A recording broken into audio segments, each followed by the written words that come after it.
day 1 of lockdown 3.0. So what all happened? Well, first of all, let's quickly tell you the different zones, what's happening in each and every zone. So you have red zone, orange zone and green zone. So what's really allowed on your screen right now? Let's see.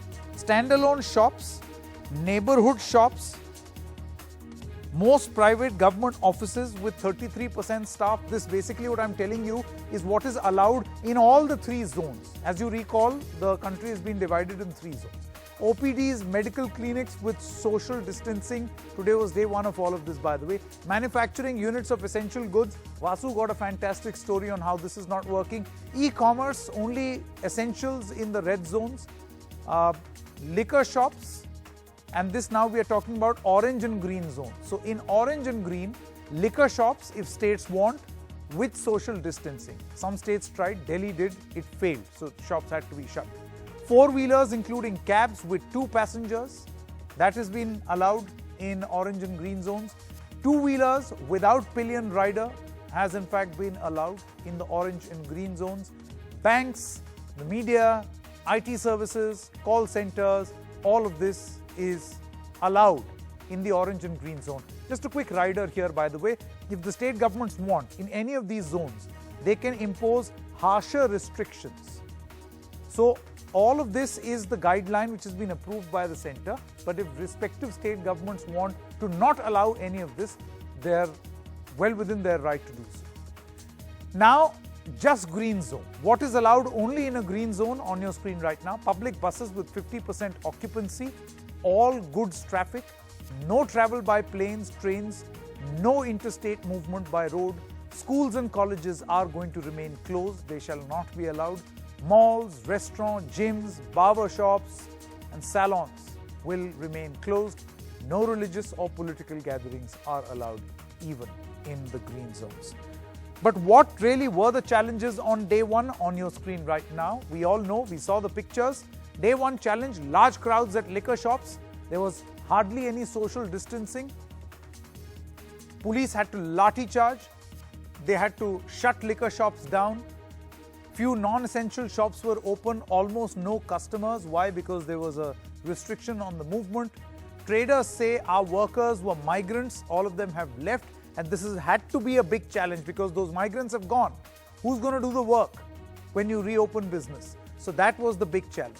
Now let's quickly tell you its impact. Whatever we are doing, what impact is this going to have on the doubling rate or the flattening of the curve? So as of now, India's doubling rate. What is doubling rate? Doubling rate is basically the days in which you double the number of COVID-19 patients from 2,000 to 4,000, 4,000 to 8,000. So as of this moment, India's doubling rate stands at 12 days. There are some days that are doing better than the India average. States like Assam, you've got states like, let's quickly roll that once again. Better than India's rate. Assam. And this trend is going downwards, which means the doubling rate will soon become 75, 80. In Kerala also 70, Telangana 70, Madhya Pradesh at 36, going down, which is good news. Andhra Pradesh 24, good news. In Rajasthan 18, downwards, again good news. What is flat is Uttar Pradesh, Jammu and Kashmir and Bihar, but still at least they match India's average. Now for the defaulter states that are pushing India's fight against COVID-19 a little down. In Punjab, you see a trend which is sharply going up. That means cases are doubling every day. In Chhattisgarh, there is a sharp trend upwards. Cases are doubling every 6 days. In Haryana, also in 6 days. In Delhi, Tamil Nadu, you see cases doubling in 8 days. Maharashtra, Gujarat and West Bengal are doubling in 10 days. So these states have to pull up their socks. They have to buck up for us to win the fight. And with these easing of restrictions, will it actually happen? Can it happen? We are going to discuss that in just a short moment. Let me introduce my guest this evening. I have Dr. Yatin Mehta. He's the chairman of Medanta Institute of Critical Care, and Dr. Rakesh Verma, Additional Director General of Health Services, Government of India. Thank you so much to both you gentlemen. Dr. Verma, let me begin with you. I'm only going to talk about the on issues which will be your proficiency. I'm not going to ask you about liquor shops. I'm not going to ask you about areas that are perhaps will be, what should I say, the jurisdiction of the state establishment, purely on the basis of easing of these restrictions, Dr. Verma, do you think that we'll be able to arrest the spread of the virus? You must realize, as you mentioned yourself, in Assam, the doubling rate is hovering around 80 days. In Kerala, it's very high, while in Punjab now it's reduced to 1 day. So India is a country of diversity with different geographical areas, with different cultures. But the aim of the government, aim of you and I, aim of each corona warrior, each doctor is to reduce the spread as much as possible, reduce the mortality as much as possible. And for that, whether in the lockdown or off the lockdown, whether in the freedom or otherwise, social distancing norms have to be followed. Use of mask has to be mandatory. Regular, continuous, whenever possible, cleaning of your hands and all those surfaces which are strange or new to you have to be mandated.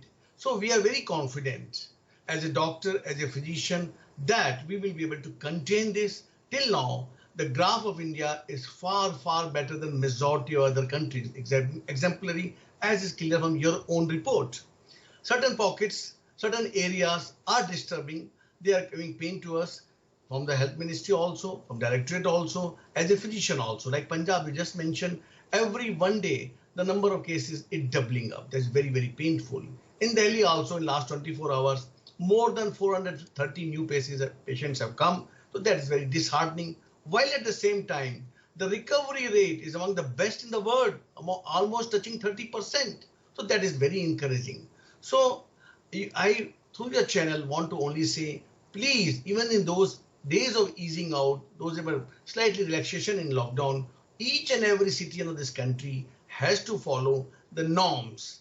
That is of social distancing, minimum 2 meters from another person, cleaning your hands very thoroughly with any soap. And soap should be on your hands minimum for 20 minutes. And please, whatever new surface you touch, whether it is a file, door handle, lift button, tabletop, please do not hesitate in using sanitizer or soap, whichever is more convenient. And then try to remain in the home. And we have to do this more so now that the easing of restrictions is taking place. Now I'm coming to that point only. Once the government has given guidelines for liberalization, they're not rules, they're not mandatory, they're guidelines. So local government has always the right to overlook them, override them, and be more strict. But during the time when you got freedom, if you want to maintain that freedom, nobody wants lockdown. The government never wanted. Yeah. But to save its citizen, with such a huge population of 130 crores, there was no other option with the government but just to impose a lockdown. So my dear friends, through this channel, I am requesting you as a physician, everybody who is listening in, please maintain those norms of social distancing, protect yourself, use a mask whenever you are going out of the home or your office, when you are meeting a stranger or a new person, do not hesitate in using a mask. And if you are touching any new surface, any new file, new book, new cosmetic, new medicine, do not hesitate in using. Correct. Dr. Mehta, Dr. Yatin Mehta, let me come to you now. So here was Dr. Verma who was who gave us an idea of what the government's vision is. That you can't keep the country perpetually in a state of lockdown.